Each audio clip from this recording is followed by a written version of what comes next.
September 10, 1944, Granville, France. Supreme Headquarters Allied Expeditionary Force.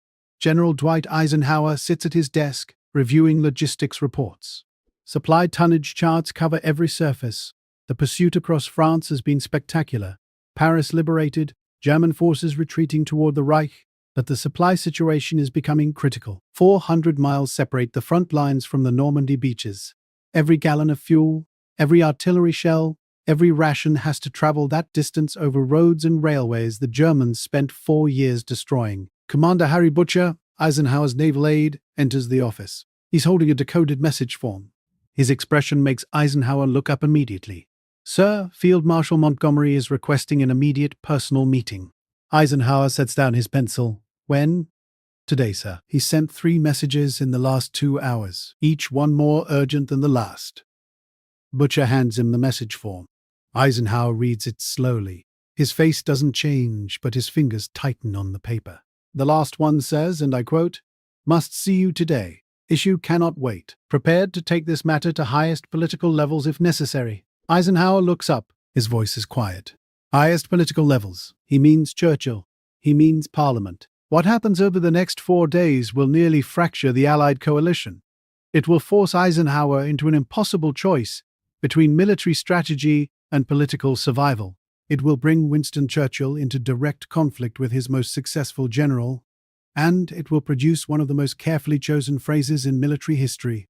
2 words that sound like friendly advice but represent something far more desperate. If you're fascinated by the untold stories of World War II, the moments of crisis that never made it into textbooks, subscribe to WW2 Elite right now. Hit that like button and drop a comment. Do you think Montgomery was right to threaten going over Eisenhower's head, or was he out of line? Let's discuss it. Now, let's get into what really happened in September 1944. Eisenhower spreads the logistics summary across his conference table. The numbers tell a brutal story. Daily supply requirement for all Allied forces in Europe, 20,000 tons. Daily supply delivery capacity from Normandy ports to the front, 7,000 tons.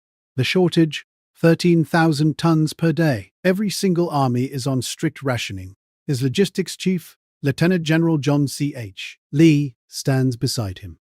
Lee is known throughout the European theater as a difficult personality, but he's also a genius at moving supplies. Right now, even his genius isn't enough. "Walk me through Montgomery's request," Eisenhower says. Lee picks up a folder marked 21st Army Group Supply Requirements. Field Marshal Montgomery is requesting exclusive supply priority for a concentrated thrust into Germany.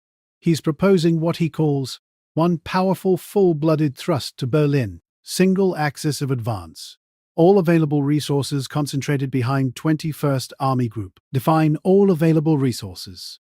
Lee opens the folder. Inside are Montgomery's detailed calculations. Every supply truck in the European theater, sir. Every gallon of fuel. Every artillery shell. Every replacement soldier. He wants American armies to halt in place while British forces receive 100% of supply deliveries. Eisenhower stares at the numbers. Bradley's 12th Army Group is currently receiving 3,500 tons daily. They need 8,000. Montgomery's 21st Army Group is receiving 20 to 500 tons daily. They need 6,000. Patton's 3rd Army is receiving 2,000. They need 5,000. The entire system is stretched beyond its capacity. How long could Montgomery sustain an advance if we gave him everything? Lee does the math in his head. Perhaps 2 weeks of rapid advance, maybe 200 miles. Then he'd outrun even a dedicated supply line. The further he advances, the longer his supply route becomes. Eventually, he'd have to stop and wait for the logistics to catch up. "Sir, this isn't a logistics plan. It's a gamble." "It's more than a gamble, John." Eisenhower walks to the wall map showing the entire Western Front. American forces stretch from the North Sea to Switzerland, a 500-mile line of armies advancing gradually into Germany. Montgomery's 21st Army Group holds the northern sector. Bradley's 12th Army Group holds the center. Devers' 6th Army Group holds... It's politically impossible. I can't halt American armies that have liberated France to supply a British advance. Marshall would relieve me within 24 hours. Patton would probably mutiny. Bradley would resign. Monty knows this. Lee looks uncomfortable. "And why is he demanding it, sir?" Eisenhower turns from the map. Because he believes he's right.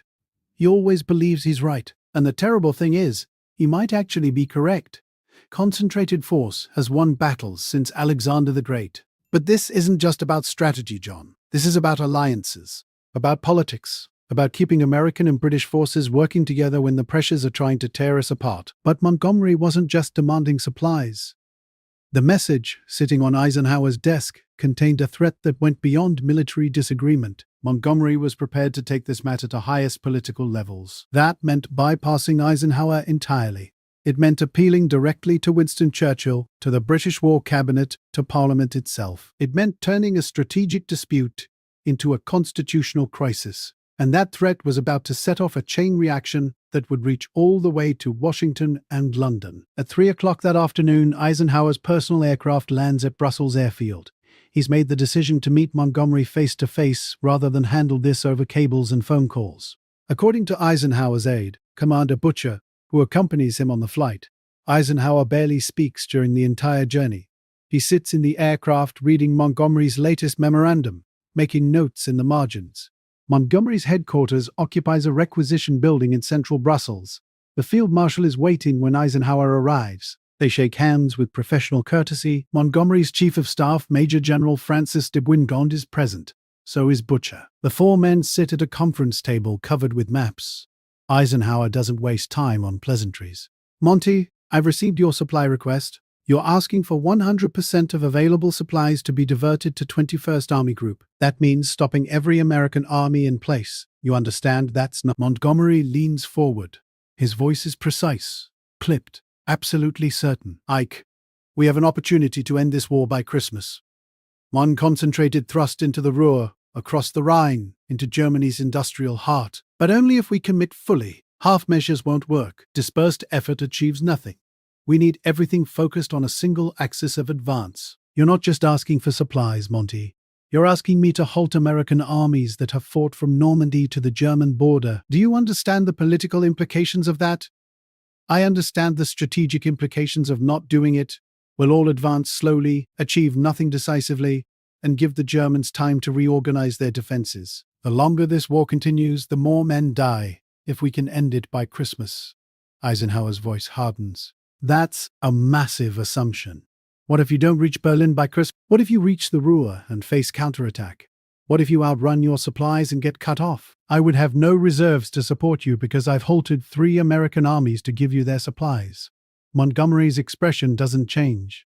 I won't fail. Give me the supplies, and I'll be in Berlin before one thrust. Concentrated power. That's how you win wars, Ike. Not this broad front approach that spreads our strength across 500 miles and achieves nothing quickly. Marshall will never approve it. The American public won't accept their armies sitting idle while British forces advance alone. Patton will never accept it. Bradley will never accept it. Then perhaps, Montgomery says carefully, this is a matter that requires political decision. If the military command structure can't make the right strategic choice, then perhaps political leaders should decide. Churchill, the War Cabinet, perhaps Parliament. According to Butcher's diary entry for September 10, 1944, Eisenhower's face went white when Montgomery said those words. The temperature in the room dropped instantly. Eisenhower stood up slowly. Monty, are you threatening to appeal to Churchill over my head? Montgomery remains seated. His voice stays calm, measured, infuriatingly reasonable. I'm saying this matter is of such importance, it may require political-level decision-making. The strategic choice we make now could determine whether this war ends in 1944 or continues into 1945. That's a political question as much as a military one. Eisenhower stares at him for a long moment. Then, without another, Butcher scrambles to follow. The meeting has lasted 45 minutes. It has nearly ended the Anglo-American alliance. On the flight back to Granville, Eisenhower finally speaks. Get me a secure line to General Marshall the moment we land, and draft a cable for my signature. Classification, top secret. Distribution, eyes only. That evening, September 10, 1944, at 7 o'clock, a coded cable leaves SHAEF headquarters bound for the Pentagon in Washington. It's addressed to General George C. Marshall, U.S. Army Chief of Staff, the most powerful military officer in the American Armed Forces. The cable is brief and direct. Montgomery has demanded exclusive supply priority for single thrust into Germany When I refused on grounds of political and strategic impossibility, he suggested taking matter to political authorities. Request guidance on handling British political pressure regarding strategic decisions. Marshall's response arrives within 6 hours. It's even more direct than Eisenhower's query. You have full authority to make strategic decisions for European theatre. If Montgomery appeals to political level, I will personally brief President Roosevelt on implications of halting American armies to supply British advance. Stand firm. You have complete backing of War Department. Eisenhower reads the message twice. He's been given authority to resist Montgomery's demands, but authority doesn't solve the problem. Montgomery is still threatening political escalation, and if Montgomery actually follows through, if he actually appeals to Churchill, the consequences could be catastrophic for the alliance. What Eisenhower doesn't know yet is that Montgomery has already begun that escalation. At that exact moment, a letter is being dispatched from 21st Army Group headquarters to 10 Downing Street, London. It's addressed to Winston Churchill, and it's about to create a crisis at the highest levels of the British government. September 11th, 1944. London. Number 10 Downing Street. Winston Churchill sits in his study, reading Montgomery's letter. The letter is carefully worded. Montgomery doesn't explicitly criticize Eisenhower.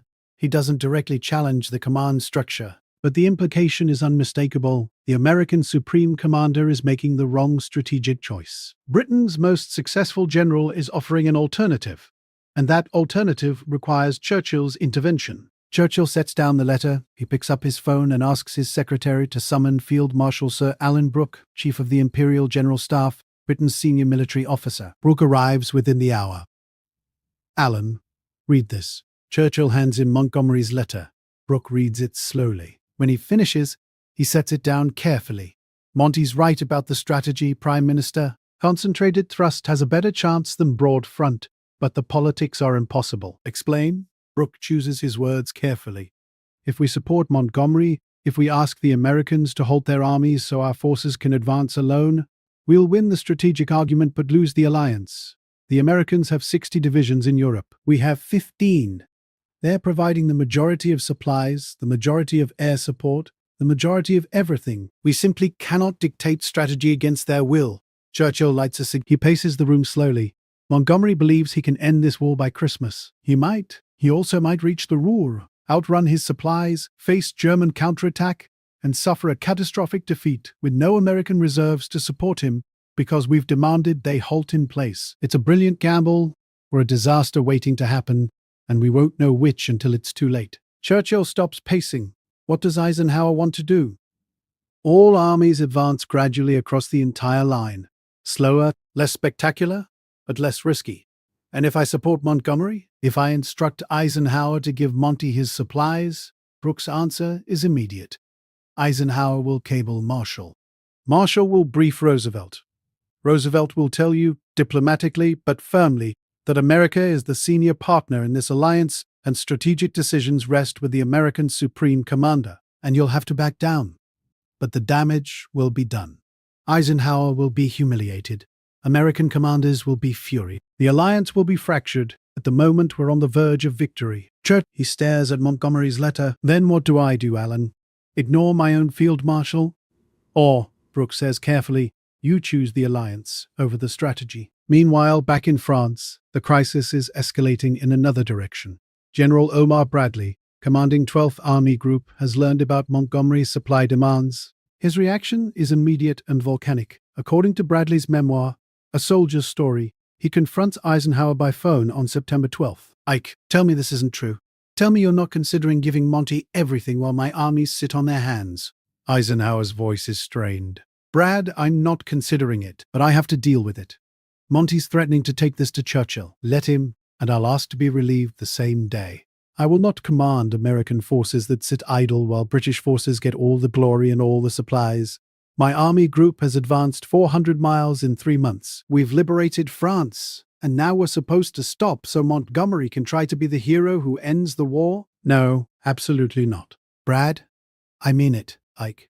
If you halt American armies for this, you'll need a new 12th Army Group commander. Eisenhower knows Bradley means every word. And Bradley isn't the only one. When Patton learns of Montgomery's demands, and Patton learns everything, usually before Eisenhower wants him to, His response is even more extreme.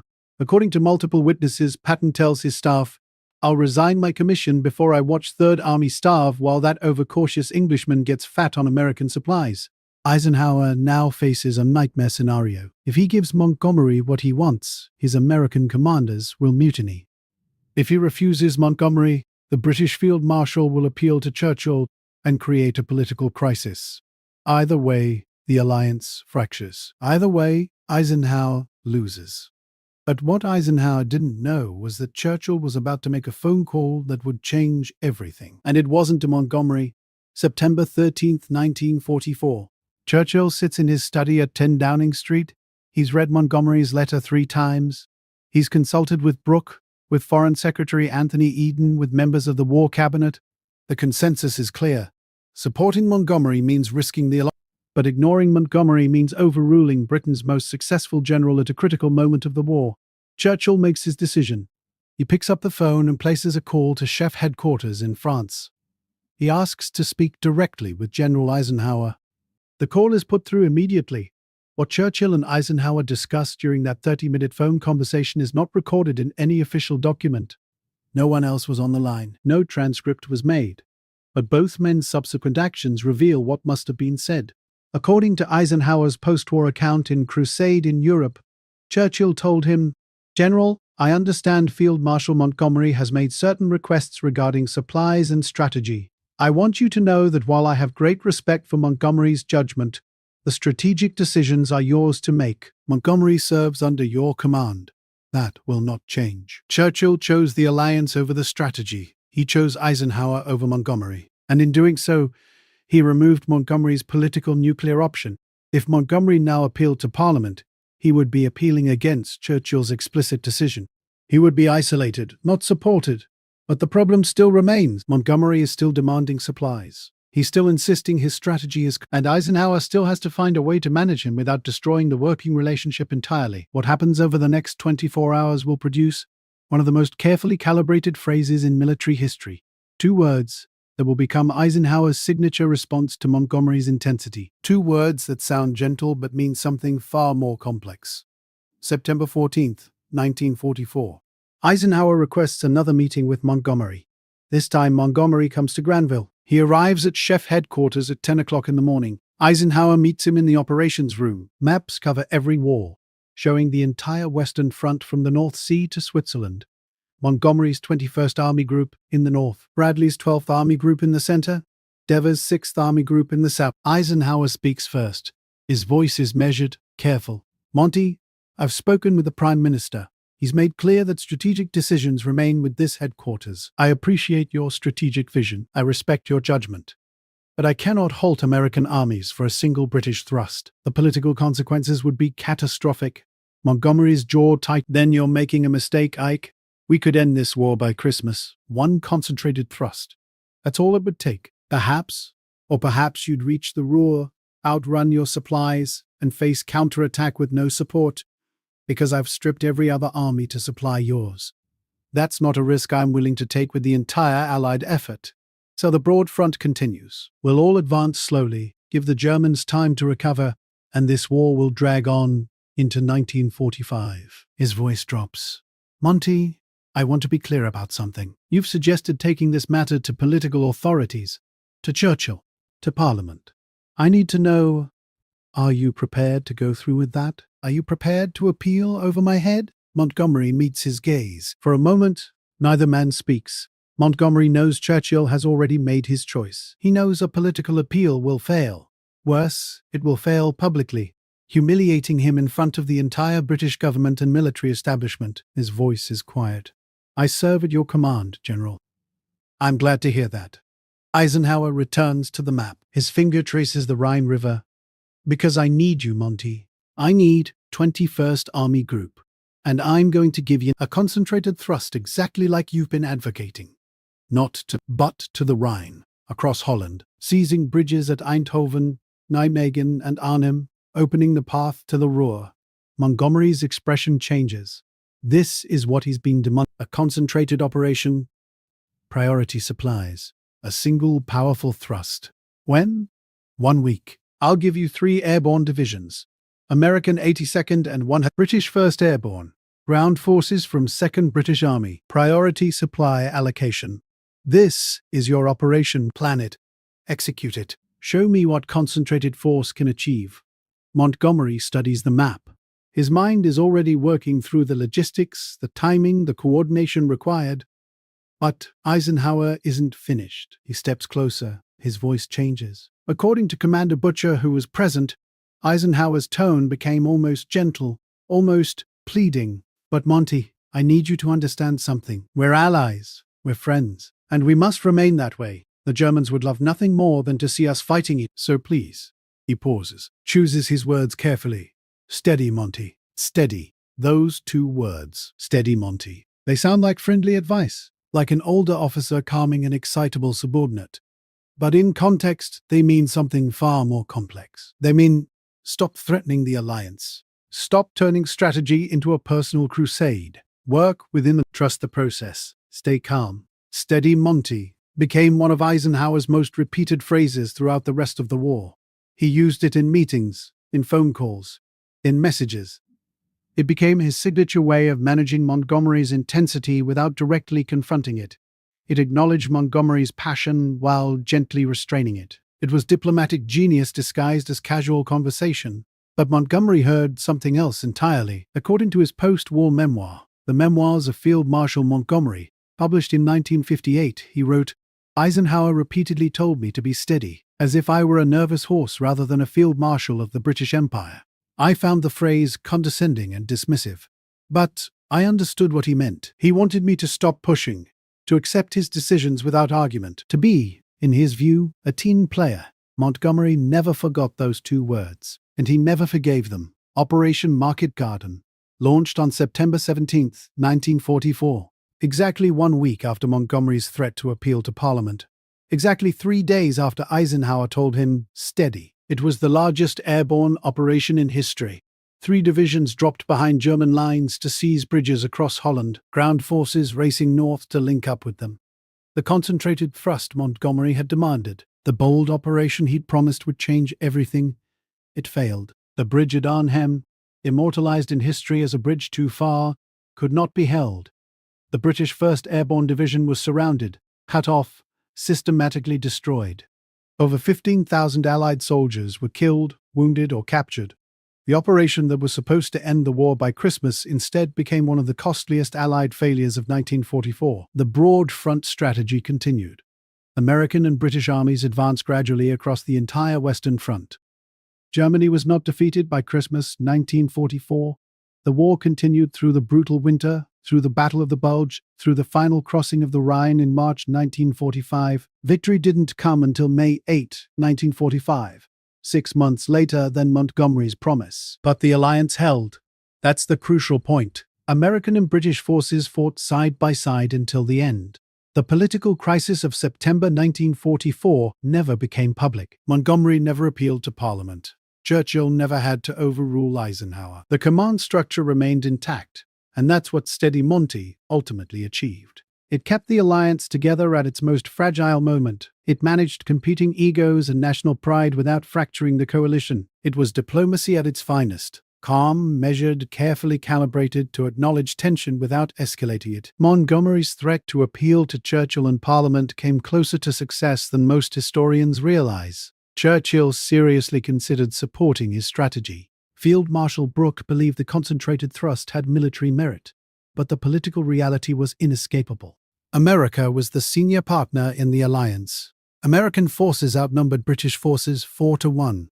American supplies kept the entire war effort running. Britain simply could not dictate strategy against American will. Churchill understood this when he called Eisenhower on September 13th to back the American commander against his own field marshal. He was making a choice about the future, not just about September 1944. He was choosing to preserve the Anglo-American alliance that would define the post-war world. He was accepting that British military leadership, which had dominated the first years of the war, was giving way to American leadership that would dominate the final years. Steady Monty represents coalition warfare at its most delicate. He was managing 2 nations with different strategic traditions, different command cultures, different national priorities. Montgomery believed in concentrated force, because that's what British military doctrine emphasized. Limited resources used decisively at the critical point. Eisenhower believed in the broad front because that's what American military doctrine emphasized. Overwhelming force applied across the entire line. Both approaches had merit, both had risks. History still debates which was correct. But Eisenhower understood something that transcended strategy. He understood that wars are won by alliances, and alliances require compromise. Sometimes that means accepting a slower strategy to keep partners working together. Sometimes that means saying steady when you want to say something much stronger. The phrase became Eisenhower's signature response to Montgomery throughout the rest of the war. Staff officers at SHEF headquarters would whisper it to each other whenever Montgomery's name came up. It became shorthand for the entire relationship, respectful but firm, friendly but frustrated, diplomatic but determined.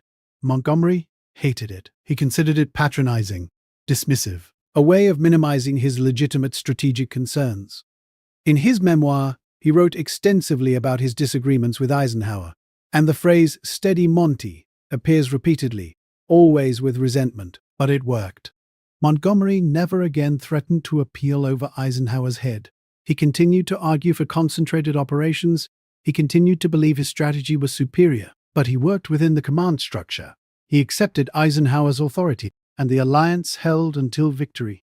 Years later, in Crusade in Europe, published in 1948, Eisenhower reflected on the September crisis with characteristic understatement. Montgomery was a brilliant tactical commander, but a difficult coalition partner. He genuinely believed concentrated force was the answer, and he was willing to fracture the alliance to prove it. My job was not to determine who was strategically correct. History would judge that, but to keep the alliance intact. Sometimes that meant saying steady when I wanted to say much more. The September 1944 supply crisis nearly destroyed the Allied coalition at the moment of its greatest success. Montgomery demanded everything. Eisenhower refused. Montgomery threatened political escalation. Churchill sided with Eisenhower, and in the end, Eisenhower gave Montgomery the concentrated operation he wanted, Market Garden, which failed. The phrase "steady Monty" was never written in official documents. It appears in no formal orders, but it was spoken in dozens of meetings, repeated in countless conversations, and remembered in multiple memoirs. It became part of the historical record, not through paperwork, but through memory. Churchill never publicly revealed his September 13th phone call to Eisenhower. The decision to support the American Supreme Commander over his own field marshal remained private, but the consequences were profound. It established beyond doubt that strategic authority in the European theater rested with Eisenhower. It demonstrated that when push came to shove, Britain would support the alliance over national pride, and it ensured that when Montgomery threatened to go over Eisenhower's head, he had nowhere to go. 2 words: steady Monty. They sound gentle, almost affectionate, like one friend advising another to calm down. But they represented one of the most carefully calibrated diplomatic phrases in military history. An acknowledgement of tension without escalation, a call for restraint without confrontation. A way of managing a difficult subordinate while preserving his dignity and keeping the alliance intact. That's the real lesson of September 1944. Not who had the better strategy. Historians still debate that. But how to manage coalition warfare when personalities, national pride, and strategic disagreements threaten to tear everything apart. Eisenhower's answer was simple: stay calm, stay diplomatic, and when necessary, just say steady. If this story changed how you think about military leadership and the hidden pressures of coalition command, do us a favor. Subscribe to WW2 Elite. Hit that like button. And drop a comment below. Do you think Montgomery's concentrated thrust could have ended the war by Christmas 1944, or was Eisenhower right to refuse? The debate continues. And we've got more untold stories from World War II that reveal the human drama behind the history. Thanks for watching.